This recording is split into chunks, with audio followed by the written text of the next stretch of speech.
जाई उठून जाणार की ती चक्कर येऊन खाली पडते की विक्रांत तिला पकडतो.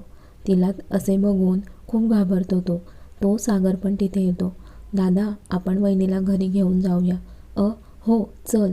आणि तो जाईला उचलून घेतो आणि गाडीजवळ घेऊन येतो. सागर दरवाजा ओपन करतो आणि विक्रांत जाईला घेऊन त्याच्या मांडीवर बसतो. खूप काळजी वाटत होती त्याला जायची, कारण मगाशी तर चांगली होती.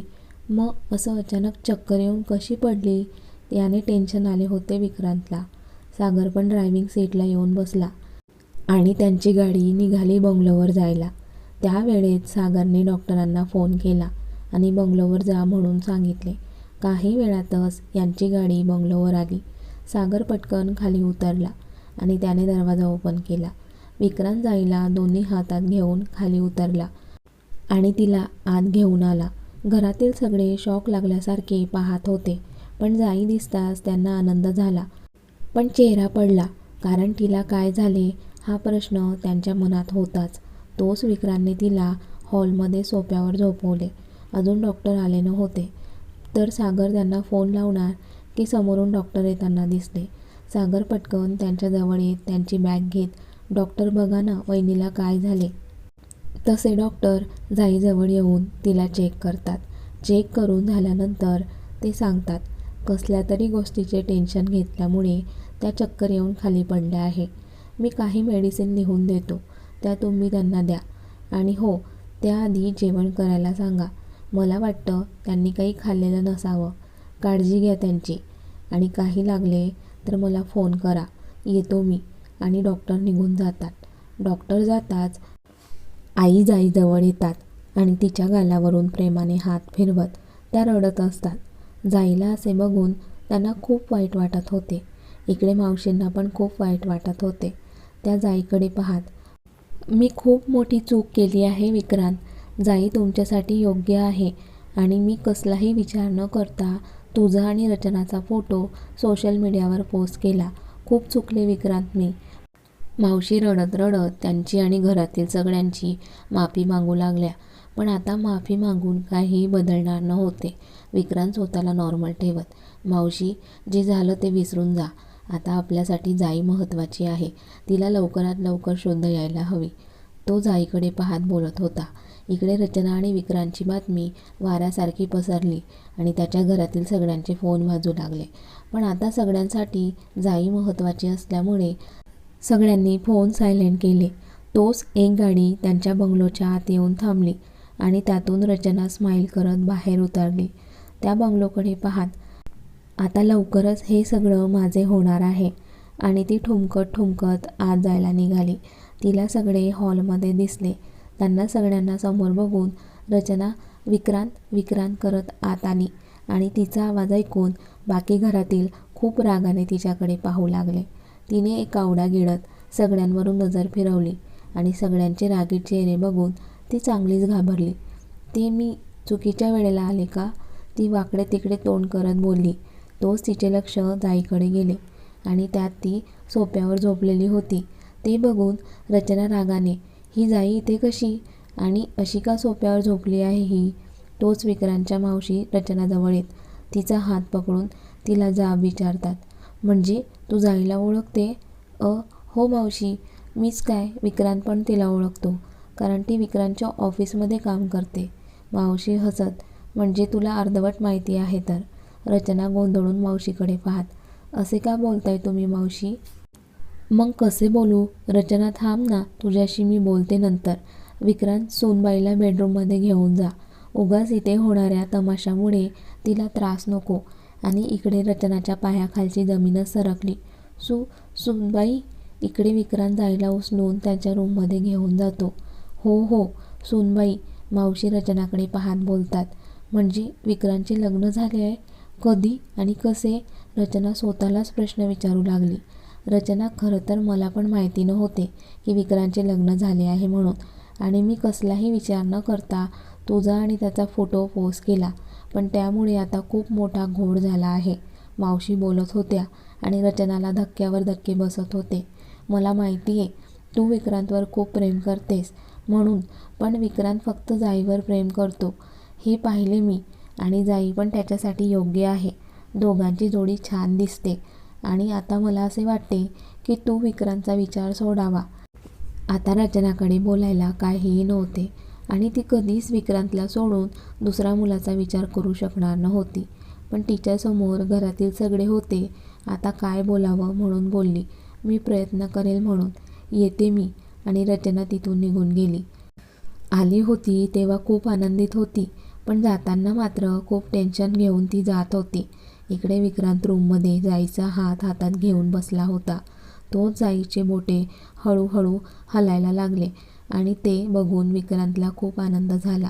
हळूहळू तिने तिचे डोळे किलकिले करून उघडले आणि तिला समोर स्माईल करत असणारा विक्रांत दिसला. ती शुद्धीवर आली हे बघून विक्रांतला खूप आनंद झाला होता. त्याने पटकन तिच्या डोक्यावरून हात फिरवत काळजीने विचारले, जाई तू ठीक आहेस ना? काही त्रास होतोय का? त्याच्या बोलण्यातून, त्याच्या वागण्यातून त्याचे प्रेम तिला दिसत होते, पण ती शांत होती, काहीच बोलत नव्हती. तोच विक्रांत तिला ORSचे पॅकेट ओपन करून देतो. जाई हे पिऊन घे थोडं, बरं वाटेल तुला. आणि तो ते पॅकेट बाजूला टेबलवर ठेवतो आणि तिला उठून बसायला मदत करतो. आता तिला पण भूक लागली होती म्हणून तिने ORS पिले. पिल्यानंतर शरीरात एनर्जी आल्यासारखे वाटले. विक्रांत एकटाच बडबड करत होता. जाई मात्र एका शब्दाने त्याच्याशी बोलत नव्हती. मगासपासून तो एवढा वेळ बोलतोय तरी ती शांत आहे हे बघून विक्रांत पण शांत झाला. त्याला कळले होते जाई त्याच्यासोबत बोलत नाहीये म्हणून. तसा तो एक दीर्घ श्वास घेतो आणि फोन घेऊन गॅलरीमध्ये निघून जातो. आता जाईला वेळ देणे हेच त्याला योग्य वाटत होते. जाईला पाहायला आई आणि दक्ष आली आणि जाईला बेडवर बसलेले बघून दोघांना खूप आनंद झाला. त्या जाईजवळ आल्या आणि काळजीने तिची विचारपूस करू लागल्या. जाई पण किंचित हसून होमध्ये मान हलवत होती. आता जाईची तब्येत ठीक नसल्यामुळे आईंनी बोलायचे टाळले. बरं तू आराम कर, आम्ही आहोतच. आणि हो, लवकर बरी हो. तशी जाईच्या चेहऱ्यावर स्माईल आली. बरं जास्त वेळ बसू नकोस, आराम कर, येतो आम्ही. आणि त्या दोन्ही निघून गेल्या. आई आणि दक्ष जाताच जाई पुन्हा विचारात हरवली आणि तिचे लक्ष गॅलरीमध्ये फोनवर बोलणाऱ्या विक्रांतकडे गेले. कोणाला तरी फोनवर रागवत होता, तरी त्यात तो हँडसम दिसत होता. काही वेळ जाई त्याच्याकडे पाहण्यात हरवली.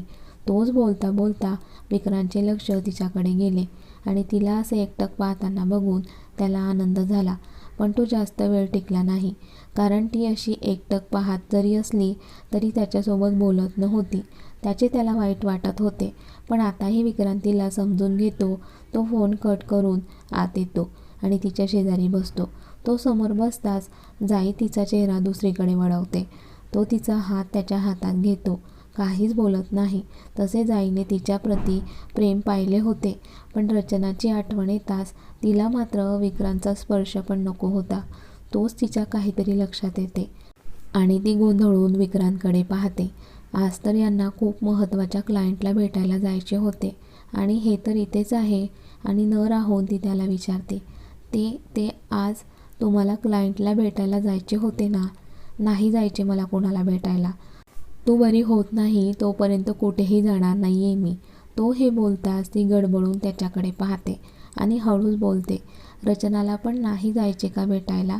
आणि तिचा हात त्याच्या हातातून काढणार की विक्रांत तिचा हात घट्ट पकडतो आणि तिच्याकडे पाहत बोलतो, हे बघ जाई, मला माहिती आहे तुझ्या मनात आता कसले विचार सुरू आहे म्हणून.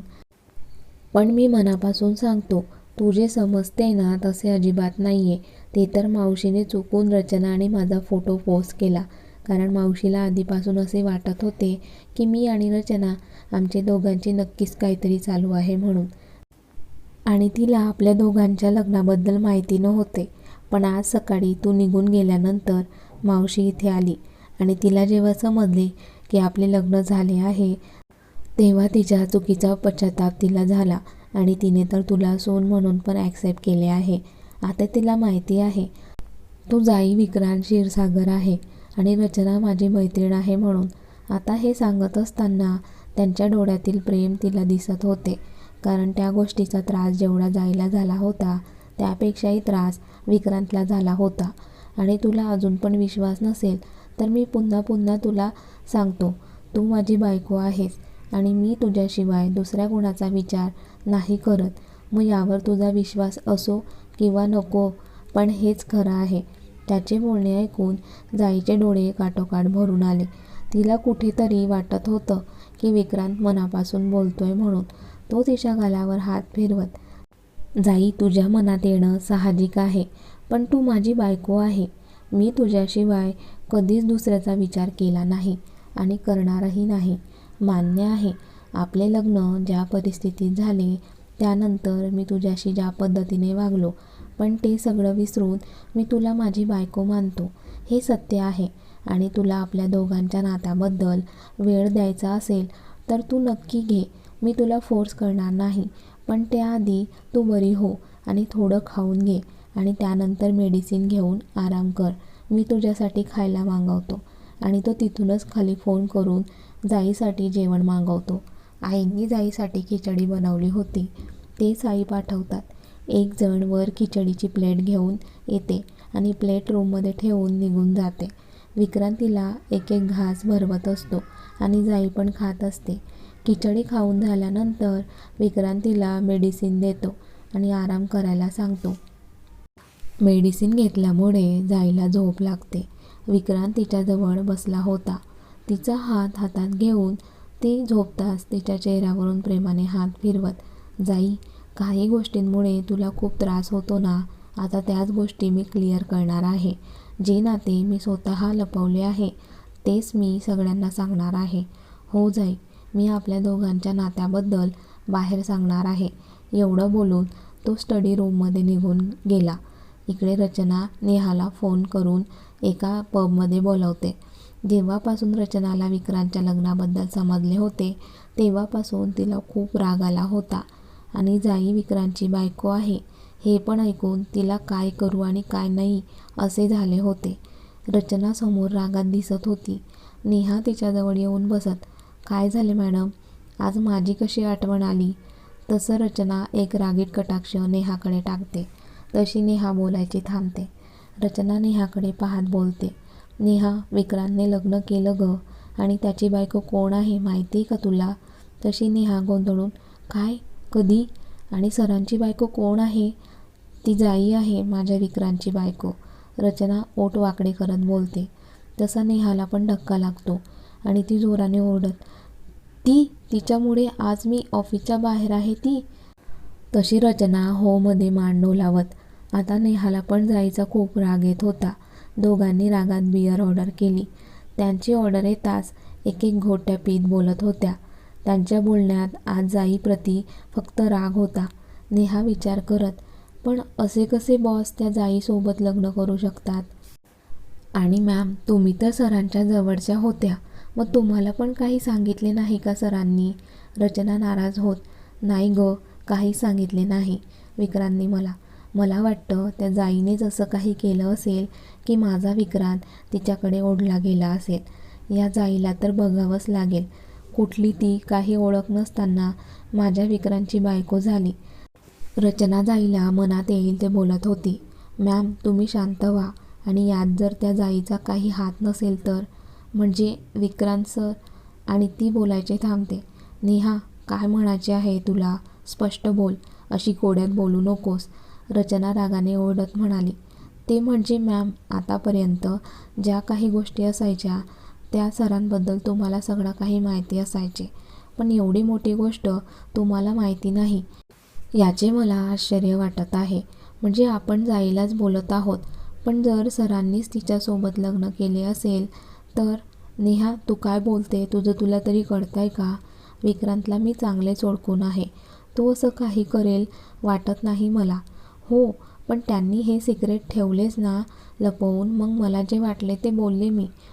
नेहा खांदे उडवत बोलली, मॅम, अजून एक, जाईमध्ये कसलीच कमी नाही आहे. सगळ्या बाबतीत परफेक्ट आहे ती, म्हणून आज ती बॉसची.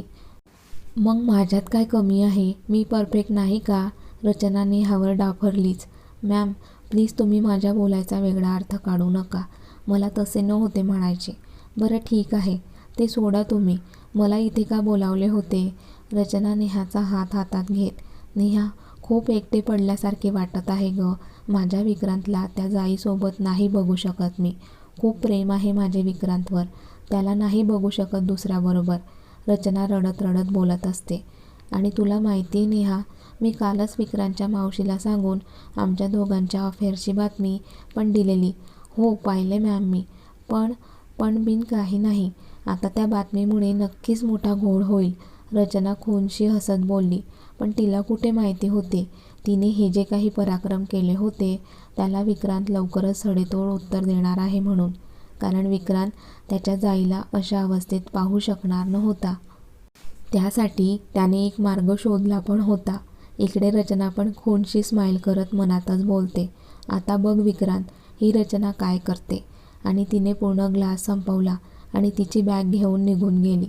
नेहा मात्र शॉक लागल्यासारखी रचनाकडे पाहतच राहिली. मॅम काय करणार माहिती नाही. मी पण निघते. आणि ती पण निघून गेली. इकडे मेडिसिनमुळे जायची छान झोप झाली होती. ती उठून आधी फ्रेश झाली आणि पुन्हा बेडवर येऊन बसली. तोच त्यांच्या रूमचा दरवाजा उघडला गेला आणि 3-4 नोकर माणसे 10-12 बॅग्स घेऊन आत आले. त्यांनी सगळ्या बॅग्स बेडजवळ खाली ठेवल्या आणि काही न बोलता बाहेर निघून गेले. इकडे जाई मात्र गोंधळून पाहत होते. समोर काय चालले आहे ते. तोच विक्रांत पण आत आला आणि रूमचा दरवाजा बंद करत जाईकडे पाहू लागला. तिच्याकडे पाहत असताना गालातल्या गालात हसत होता. तिचे लक्ष विक्रांतकडे जाते आणि त्याला असे हसताना बघून ती पुन्हा गोंधळत, यांना काय झाले आहे? काय वाटतं तुम्हाला विक्रांतचा पुढील प्लॅन काय असेल? रचना त्या दोघांना वेगळे करण्यासाठी काही करेल का? बघूया पुढील भागात. आणि कथेचा हा भाग कसा वाटला कमेंट्स करून नक्की कळवा. आणि व्हिडिओला लाईक करा, जास्तीत जास्त शेअर करा आणि त्याचबरोबर आठवणीने हाईप करा. आणि तुमच्या आवडत्या लाईव्ह मराठी स्टोरी चॅनलला सबस्क्राईब करायला विसरू नका. धन्यवाद.